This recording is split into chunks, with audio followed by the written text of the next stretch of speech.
President Marcos and Speaker Romualdez are the most powerful people in the Philippines, and I wanted to see personally if I could beat them. That's all. Yun lang.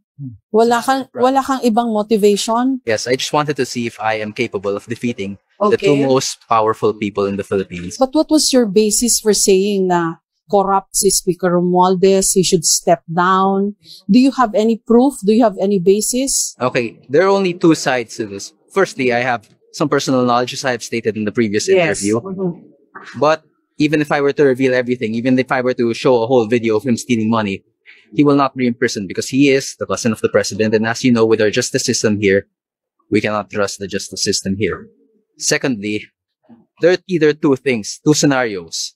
Either nagnakaw siya ng hundreds of billions. So, he's already wrong. Masama na yun, di ba? Correct.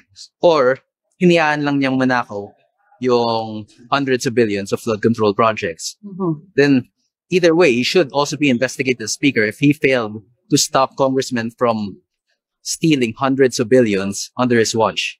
It's corruption by staying in a position where he could prevent the theft of hundreds of billions and yet choosing to be silent about it.